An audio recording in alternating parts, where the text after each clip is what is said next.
อย่ามาอันใกล้ผู้สาวกว่านี่โอ้ยพามาหาบัดบัดมือนะถามหาบ่ไปเล่นในเฮือนน้องลาน้อยบ่เพิ่นว่าเอ้ยเนาะบัดมือพามาบัดว่ายืนอยู่ห่างแท้เอ้ามีหยังอยากว่ากับน้องเพิ่นบ่ทักทายแบบว่าภาษาวัยรุ่นแบบว่าเอาแบบเว้าทักทายกันซื่อๆนะชื่อเอาอย่างเป็นได้น้องลาน้อยเมื่อยบ่ขึ้นมาแต่ดำไม้ดำนาอ้ายขอโทษเด้ออ้ายมาบ่ทันสิหรอเนาะพี่น้องก่อนเนาะโอ้ยสิขึ้นชื่ออ้ายแล้วผู้แซ่บชาวเด้อเอ้ยไล่ตรงเลยอย่าจงเปิดกินไทยกัน เฮ้ยเนาะพาผู้บ่าวมาหาผู้สาวพี่น้อยเนาะเอ้ยเนาะเด้อสบายดีเจ้าสบายดีน้องหล่ะน้อยโบราณเลยโบราณป่ะให้น้องช้อนโอ้ยสบายดีเนาะเอาวันนี้พาน้องชะโอ้น้ำส้มไปยาบ้านแหละเพลงพังอยู่ซ้ำเอาพาน้องชายมาหาอันคนใจก่อนนะโอ้ยว่าสิให้น้องช้อนไปดำนาซอยเพราะว่ามาแล้วมืออื่นแต่เช้าบ่โอ้ติใกล้ๆบ่มืออื่นนี่เอาถ้าเป็นมืออื่นกันแล้วกันน้องช้อนเนาะโอ้ยสิดำเป็นอยู่บ่ผู้บ่าวนี่เนาะเป็นแล้วจอดเบิ่งพี่น้องเลยโอ้ยสอนมาสาปวดแล้วเบิ่งเลยบ่น้องหล่ะน้อยทั้งนั้นลองมันจะกสองกลองมายังเขายังบ่ได้มาทันไทยนั่นดิปักบางมือสิเขายังมาทันไทยอื่นเนาะสองสาวเพิ่นไปซอยกันพี่น้อยเนาะผู้แลไปบ่อนนั้นมื้อเช้านี่แหละที่ทางบ่าวพึ่งย่างไปกับพ่อตู่7 ปีมื้อเช้านี่พี่น้อยเนาะตรงไปเลยก็หน้าเพิ่นสิอยู่ใกล้ๆห้วยอยู่ขวามือพี่น้อยเนาะเอ้า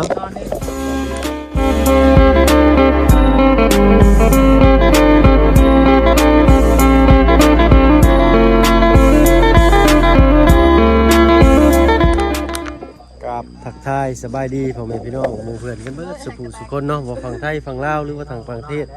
ก็ยินดีต้อนรับเข้าสู่ช่อง YouTube บ่ฟังไทยหลายคือเก่าพี่น้อยเนาะวันนี้ก็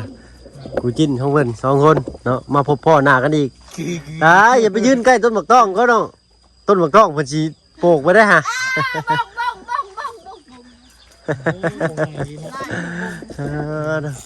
เซลน้องช้อนบ่มีอีหลีบ่บงใช่บงคนอีหลีพี่น้อยเนาะไปใกล้วัดตะลีย่านบงอยู่บ่น้องชายย่านอยู่บ่บงยานแล้วบ้านจะเอิ้นมากยังไงน้องชายเหาะหมากต้องเหาะหมากต้องหมากต้องคือกันพี่น้อยแต่เพิ่นเอิ้นเหาะเอ้ากล้องกับมัวพี่น้อยเนาะอย่ามาอันใกล้ผู้สาวกว่านี่โอ้ยพามาหาบัดบัดมือนะถามหาบ่ไปเล่นในเฮือนน้องลาน้อยบ่เพิ่นว่าเอ้ยเนาะบัดมือพามาบัดว่ายืนอยู่ห่างแท้เอ้ามีหยังอยากว่ากับน้องเพิ่นบ่ทักทายแบบว่าภาษาวัยรุ่นแบบว่าเอาแบบเว้าทักทายกันซื่อๆนะชื่อเอาอย่างเป็นได้น้องลาน้อยเมื่อยบ่ขึ้นมาแต่ดำไม้ดำนาอ้ายขอโทษเด้ออ้ายมาบ่ทันสิหรอเนาะแกน้องลาน้อยกินได้น้องละตายแล้วเอาเนาะมานี่คอยสิแก้ให้ซะโอ้ยเราให้แกะให้เราไว้มันเปื้อนเนาะเพื่อนใช้หากมานำกันกินเนาะนำทุกคนหลายคนโดนมาซอยดิในวังข้ามห้วยไปบ่น้องละน้อยหน้าเจ้านะน้องละน้อยข้ามห้วยไปบ่หน้าเจ้านะได้ความมือทางไปหน้าประตูนี้มีแล้มืออื่นลงซ้อมมาแต่เช้ามาทายหน้าให้เพื่อนเนาะวิชากับพึกช้อนนี่เลยเนาะไทยบอกโอ้ทดลองเมื่อเคยไปซ้อนอยู่บ้านมากมาไทยผีลองไทยบ้างเหรอไทยจะเอาเล่นอยู่นะแต่คลิปประบุญนะเนาะบางซ้อนไทยนาแบบนาเห็นนากะรถไทยตำพูนาตำกระยาวันนี้ให้มันตำทุ่มพุ้ยมือน้ำก็ยังตำพูนาหักกันมาไปเงี้ยไปหาข้าวหาน้ำกินเนี่ยหักกันมาแล้วเขาว่าคนบบุญบอกบบุญดุอลีดำนาแม่ดุอลีดำจนเลวเป็นจอยหมดแล้วดำจนแล้วยังไม่แล้วอยู่ยังอีกกาสองตาโอ้ลายดีเนาะ ลายนี่ดอก แล้วก็ได้ใกล้ถึงน้อยหนึ่งลองไปเบิ้งหน่อยมือหนาวในมีงาน โดย ซอย โดย น้องน้ำกำลังเฮียนดำปีนี่บ่ โดย เป็นได้คือผ่านอยู่บ่น้องบ่น้อง บ่พาน ผ่านครับ บ่พานมันบ่ไหวเด็กคอย เท่ากับบ่ไหว น้องละน้อยได้ซะเคยดำมาแต่โดนหรือบ่ เคยดำแต่ดำมันบ่ลายเด้ เนาะเอ้าสั้นก็เป็นมืออื่นพี่น้อยเนาะสิได้เห็นน้องซ้อนมาซอยดำนาน้องละน้อยพี่น้อยเนาะถ้าว่าทางบ้านน้องซ้อนเพิ่นบ่มีเวียกบ่มีงานหยังเนาะ คอยบุเป็น บ่เป็นก็เฮียนนั่นแหละน้องเอ้ยเนาะ บ่ลายแล้วมืออื่นมันบ่ลายแบบว่าอันนั้นเด้ ไทยนากันยังดีเนาะ แม่แบบว่ากาบ่ลาย อ้าวไทยนาได้อยู่ดีสอนวิชาให้อะไรก็ได้เนาะ มันยังสั้นอยู่นั่นเด้มันทันยาวเด้ ลงเลย แต่ผู้ที่มาดำพี่บุ้งว่าสิได้ ถ่อมต้นพี่น้องถ่อมต้นน้องสอนเพิ่นเนาะ นอนรับบ่แมลงอยู่เนาะพยายามมีคนจมปวดขาปวดแข้งอยู่แมลงคนบ่เคยดำเนาะ ปวดแต่แอวหันบ่ได้ปวดหยัง เอาบ่ได้ดู น้องสอนนี่สิปวดแออย่างเดียวเนาะน้องสอนนี่ เด้อ มาทันทำเป็นอย่างนั้นเนาะว่าจะตอนไปลงดำหน่อยมื่นเนาะสอนแก่โตมื่น8 โมงเช้า โอ้ยบ่ฮู้คอยบ่ฮู้ดำ เสีย นะ ให้บ่เท่าก่อนน่ะ โอ้ย ครับเราชอบกันเอาไทยขึ้นเด้อ นี่ลองไทยเบิ่งแต่มื้อนี้ ลองบ่ ลองไทยมื้อนี้เรามื้ออื่นมีแต่ค่อยดำแต่เช้า อ่า เออ ทายไว้เลยมืออื่นจังคาดได้อยู่เลย เนาะ โดย โอเค รถไทยมาแล้วไทยเล โอย เค เออ ไปเลยเนาะ มื้ออื่นสิได้ดำแต่เช้า แม เด้ นแมนแมน เฮ้ย ไว้อยู่บ่น้องชาย เปลี่ยนทรงหาทรงเปลี่ยนบ้านเนี่ย ไปเปลี่ยนทรงเปลี่ยนก็ได้นะทรงนะจะได้เงินจะได้กระซัก อืม เบา สัตว์เอ้า ให้เบาขึ้นล่ะส่วนไอ้สอนไทยหน้าด นี่มันพี่ เจ้าแล้ว แต่ว่า เนาะ ดำแต่เช้าเด้เนาะ ำแอน มื้ออื่นน้องสิได้ นี่ลอง ดำแต่ ไทย เช้า ให้หน่อยเบิ่งนี่ โดย น้ำตะเบงน้ำตะมือได้สปัดตะมือได้เลยทำไทยจิละสตัม ไทยมาเลยเฮาสิดำเลย เพราะว่าไทยไว้ก็ได้อันนู้นเป็นดินทรายเด้ทำไว้ดินทรายไทยไว้บ่ได้มันดำยากอันนี้เป็นดินต้มปนดินด่าง ว่าให้เปิดประตู ไปน้องสอน ไปเปิดประตูน้องสอนไป เอ้ยเพื่อนมาเลยก็ส่ง นี่เด้อเนาะจุงไป ห่วงสุกบัตรใช้ส่งซ่อนมาอยู่บ่ เอาจังไปให้ ห้าม คอยบ่เป็นไทยนาคอยหัน เนาะ เดี๋ยว ใหญ่ ได้ เนาะ คอยเป็นไทย บ่าวคืนผู้สาวบ้าน ก็บ่เป็นตายแล้วคอย ยากกะยากให้บอกว่าไทยกันแล้ว สาวก็เปิดประตูรอหลับคักบ่คักไปแม่น้องสอนเอาคอยได้น้องน้ำคอยได้ หัวเป็นเพได้ดิเนาะ ลองเบิ้ง วัดไทยพวก โอ้ยได้อีดอกน้องชายเอ้ยเนาะระดับอัน ให้ได้ใหญ่ บ่าวบุญมือโปรอยู่แล้วเราซัพพอร์ตตลอดนะบ่าวบุญเนี่ยเนาะคาราอันบ่ฝึกวิชาให้เราบ่กล้าชวนได้เราต้องลงมือก่อนเราชวนเลยเนาะ โอ้ตะปูตะตอกหัวใหม่พี่หน่อยเนาะหัวนี่เพิ่นเฮ็ดใหม่ใส่ตะปูใหม่เนาะโอ้คือสิยังไกลอยู่ฟังจากเสียงรถไทยเพิ่นนี่พี่หน่อยเนาะ นานี่กว้างเนาะนาคอย โอ้ได้หลายชอบอยู่ดอกนี่บ่ฮอดทอดบ่30ชอบน้องหล่ะน้อย ประมาณ3-40 เนาะ3-40ชอบ นาคอยคือน้อยเดียวแท้โอ้ ก็ยังบอกอยู่ม่าน คนไทย ว่านา ไทย คอย บุตรได้กูมีหอ อยู่ให้เห็นบ่หมดแล้วเจ้าก็มานับมันลมสาวละน้อยนี้เจ้าก็ได้เฮ็ดหน้านี้นี่น้องเอ้ย เนาะม่วนสิได้ไปหน่อยเนาะ บ้านอยู่ใช่ไหมลกอยู่คุณบอก น้ำท่วมเลยนะการน้ำท่วมเลย อืม น้ำท่วมมันยังได้อยู่เนาะ จงเจ้าสิเปื้อนบ่ เพิ่นละ ลุยแล้วนะน้องชายโอ้ยสักเอา ไทยเด้อไทยน่ะได้ ไทยคือกันนั่นแหละไทยทางกลางก่อน เราเคยลาซ้อนก็ได้ บ่บุญเพิ่นคิดคอนเทนต์นี้ต้องให้บ่บุญลงก่อนเนาะ เอาเด้อเจ้า ไม่ได้ชอนคอยอันโอ้ได้ ให้ไอ้บุญจะสอนให้ก็ได้เนาะ เดี๋ยวจะมอง เอา ไอ้ก็ว่างเด้เลย ขมังแล้วคอยมา เอาได้บ่บุญเด้อเจ้าเนาะเอากินน้ำก่อนเนาะ โอ้ย สิขึ้นสิอ้ายแล้วผู้แสบเช้าแล้วเอ้ย ไล่ไล่ตรงเลย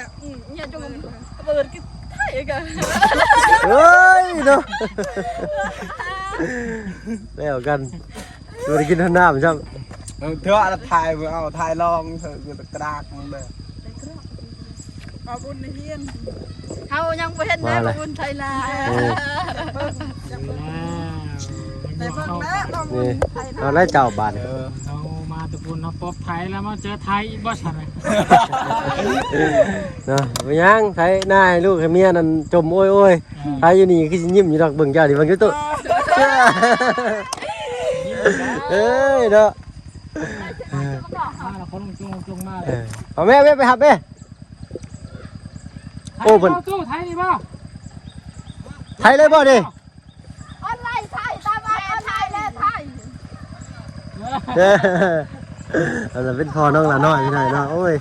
เพิ่นอัธยาศัยดีเลยเฮ้อฝุ่นโอ้โหเพิ่นฮ้อนแลดเลยทางนั้นกันเนาะน้ำสีแดงๆเนี่ยพี่น้อยเนาะเป็นสีดินเนาะ บ่น้ำบ่ายแต่คนอยู่ทำไมเลยมัน เจ้าปัวละอันเลยนะชุดนายบ้านปัวเยอะอ่ะก็ละถ่ายเด้อตา โอ้เพิ่นใส่ถังมาเลยเนาะ ก็น่า สบายอยู่เนี่ยนี่เนาะ เงาเอียนเนาะบุกมาหลับ ทางนั้นเราเห็นกล้องแล้วตกใจเลยทางนั้นเอาเปิดจุดไหนเนาะเราเห็นกล้องแล้วตกใจพี่หน่อยเนาะอึบเป็นอยู่ดอกเนาะใส่ล้อเล็กดึงออกอีกได้ป่าวะชุดลงต้มเนาะสบายให้ห่วง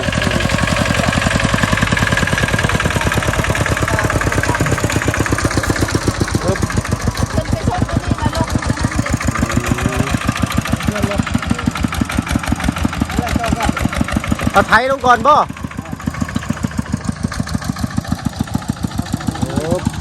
ไทยเอาก้ามาบาดดิโอ้ตัว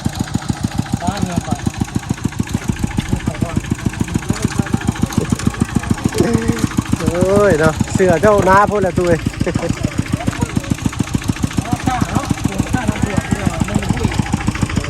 ก้าบ้านเป็นจริงเนาะโอ้ยเนาะซอยน้องเลยเอาให้ได้ก่อนบ่ให้นั่นบ่โอเคให้นี่เด้ออันมาบุญเด้อให้นี่เด้อจ้าเด้อคือพอเพิ่นเปิดไฟเขียวแล้วเอาโอ้อันนี้เฮงอยากใช้เบิร์ดบาทนี่ กระเทินเล่าเทินแบบพันเปียกเลย เอาไปอันย่อไทยซอยมันตู้พอเนี่ยเปิดพาท้ายเอากันนะเอาไทยนี่แล้วลงก่อนสิไทยได้ ไทยลงมาเลย อ๋อใส่รถลงมาเลยเพราะมันชีบังคับยากเนาะมันชีนักหัวอึ๊บ ได้เป็นผู้ชายควายวันนี้ดูต้อง ได้เจ้าแล้วได้เจ้าอยากได้คำเทียนนี่เนาะ มาลองเคยไหมว่าสิพานบ่เนี่ยว่าสิพานบ่เนี่ยแม่บังเอาเด้อ เดี๋ยวสิเอามาทดลองให้เบิ่งเลยนี่ ถ้าว่าไทยหน้าเป็นนี่แม่นพานเนาะ บ่พาน ถ้าว่าไทยบ่เป็นนี่แม่นบ่พาน บ่พานดอกไป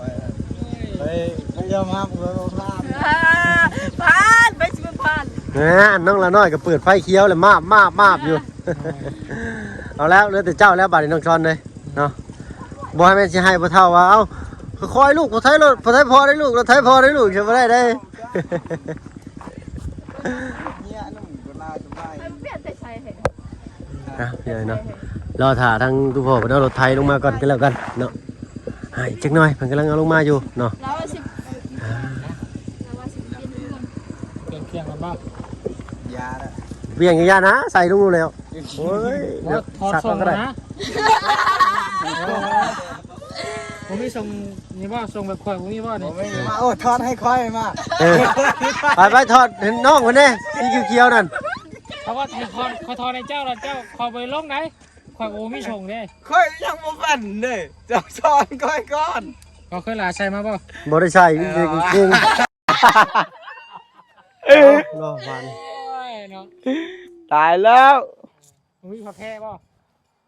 ยาละส่งนี่ก็ได้ มาสักแล้วบ่เป็นหยังดอก นั่นแล้ว ไปรถกัน ไอ้ฉันตายมันเป็นสกัด เอาบ่สิเต็ม โอ้ยจะได้ฝนบ่ตกเลย เราถ่าจังหน่อยพี่หน่อยนะโอ้ยเนาะ ดูกระแมงง่วเจ้าบ่น่ะเอาง่วมากำลังมาในตัวนี้เนาะ โอ้งัวเรามันจะเมย์ใหญ่เลย เป็นซี่ งัวเราเมย์ใหญ่ๆเลย2เมย์พี่หน่อยเนาะมื้อเช้านี่เห็นนั่งตู้เมย์มันไล่ขุบเอาอยู่ ซองไม่ซอง ไล่ขุบเสือกดอกพี่หน่อยเนาะปึ๊บมาแล้วบาทนี่เอ็ดน้องชายใครยืนนั่น ไทยนะ ซอกค้ำหัว ค เล อย ยบาด แห้ง นี้ บ่เคยไทยนานี่จักสิไทยนาได้ก่อน โอ้บ่ยาก ให้เขากลางก่อนพากลางก่อน นี่ ผ่าก ผู้ ลาง เชี่ยว ก่อน ชาญเพิ่น ให้พากลางก่อนแล้วกลับไป โดย กลับมากลับไปกลับมา โดย แล้วก็ต้นห้องพัฒนาก็จบ โดย โตต้องซ่อนคันนำได้ นั่นแหละว่ะ บ่ฮู้แหละเฮาบ่เคยใช้ เฮาบ่ฮู้แต่ซ้อนคันนี่เฮาจักสิซ้อนนาได้ ว่าบ่ยากดอกเดี๋ยวบ่บุญสอน ขอย ให้ ย่าน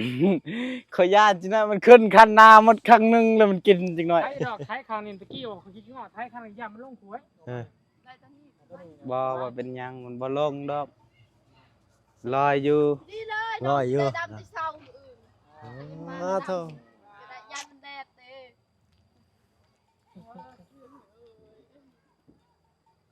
อ๋อยันอาไก่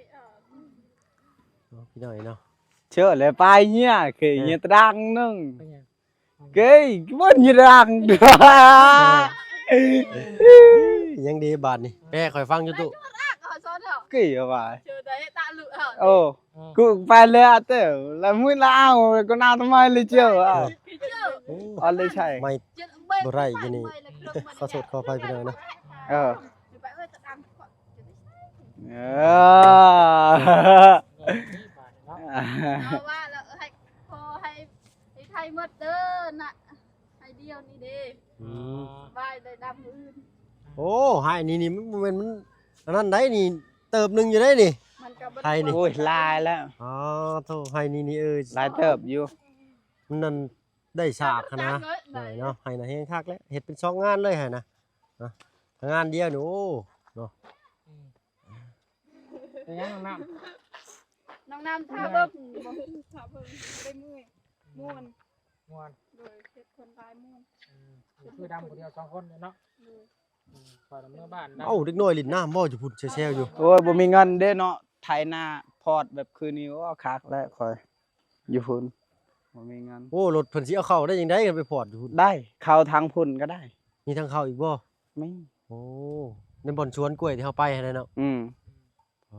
Ô, khẩn đây, na bẹp ní, ô. Quang con ní. คักละเฮ็ดแต่ ไม่เท่าก็มาให้กำลังใจแล้วบาดนี้เอ้า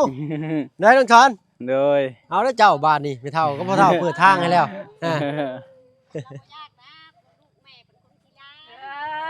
Ơi, tài lá khỏi bẹp ní. เอ้ยเนาะ Ôi, khỏi cả khi lai, khi căn, khi bè. Vẫn nhong tụi em đâu. อันนี้อย่าตรึ เนาะชอนเราก็เก่งๆแน่พี่น้อยเนาะธรรมดาธรรมชาติต้องไปรุ่น ไปรุ่นช้างตัว ไปรุ่นสร้างตัวบ่จะได้ไปรุ่นสร้างหนีคือข่อย Khỏi ní con, khỏi. ทางนั้นก็ยังคันล้อแน่นๆอยู่เพราะว่าทางพ่อเฒ่าเพิ่นช่วงใช้อันเพิ่นสิได้เห็นคลิปทั้งน้องช้อนไทยนาอยู่บ้านเนาะพ่อเฒ่าเพิ่นเลยอันหันล้อรถแน่นๆพี่น้อยเนาะ Ao thùng giang còn đơ. อ๋อ Ao พี่น้อย thùng เนาะ giang nè, chứ nó Ao. tiếc sông. ทั้งประตูเพิ่นยังบ่ทันลงมาอยู่ก็รอท่าเนาะน้องหลานน้อย นั่นเบรก เอา ส่ง สำหรับคลิปนี้ก็สิ Tắt con. อันขอลาพี่ละน้องก่อนเนาะโดยสบายดี ก่อนนะ สบายดี พ่อนา ส เอ้ย บายดีเจ้าเนาะไปโดยพี่หน้าก็แล้วกันพี่น้อยเนาะยันเวลามันยาวเกินไปเนาะ Chát rồi. ไปใช่นะน้องช้อน Họ phải ping nhiều bạn nừng. เป็นเงียวก่อนโอ้มานี่ก่อนมานี่ก่อนโอ้ยเป็นเงียวใช้ถือถุงยางไปนำ Chuồn. อ้าวแล้วกันเอ้าเนาะก็ลาป้าลาลุงก่อนน้องช้อนรออีกพี่หน้าก็แล้วกันพี่น้อยเนาะ Rồi, sbai đi vào luôn. เนาะติดตามทั้งน้องช้อนสิ เนาะ รุ่นไปด้วยกันว่าน้องช้อนสิรอดบ่เนาะ Rồi, sbai đi. เนาะ Thực บอก phần. มาลุงดู Rồi, ฝากติดตามรับชมน้องช้อนแน่ว่าสิรอดบ่อีพีนี้ rồi, xin lọt vào vì đi. Nó. Vâng, khăn đỡ vào luôn ơi. Bắt MC tụi con. โดยวัดใจน้องช้อนพี่น้อย โดย เนาะเอ้าไปน้องชายไปอันเฮ็ดธุระป้าปังให้แล้วเสร็จก่อน เนาะ โดย เดี๋ยวค่อยกลับมาเด้อโดยเอ้าสำหรับคลิปนี้ก็สิขอตัวลาลงแล้วพี่น้อยเนาะพบพ่อกันคลิปหน้าก็แล้วกันให้ทางอันตัวพ่อเพิ่นอันนั้นล้อรถไถก่อนเนาะให้เพิ่นปรับรถล้อรถไถเพิ่นคักๆก่อนเนาะยันว่าล้อหลุดออกได้เจอน้องช้อนนี่ เอ้านี่แหละเนาะทางเฮาก็สิได้ลงให้นี่หน่อยเนาะให้นี่เนาะให้นี่แล้วก็ต่อไปให้อื่นก็เรื่อยๆก็ติดตามเบิ่งพี่น้อยเนาะครูฝึกสอนก็มีอยู่ดอกเนาะทางบ่บุญสารวันเพิ่นเนาะเตรียมพร้อมแล้วบ่ตู้พร้อมเลยได้เนาะจักกันเนาะโดยเอ้าเนาะพอๆกันพี่น้อยเนาะรอถ่ายอีกสักแป๊บหนึงเนาะได้ก็ฝากเป็นกำลังแรงเชียร์แรงใจให้ทางน้องสอนเนาะคนขยันแน่มื้อนี้มาสุดซอยทางน้องหลาน้อยไถนาเนาะมาเอาใจผู้เฒ่าไม่เฒ่าแล้วน้องชายก็ได้ ว่านูฮูม่วนเด้อพี่น้องเด้อไปเนาะพร้อมแล้วว่าน้องชาย อ๋อ โอเคไปพี่น้องเนาะพบกันคลิปหน้าก็แล้วกันคลิปนี้ลาแล้วเอาเป็นว่าสบายดีจ้ะ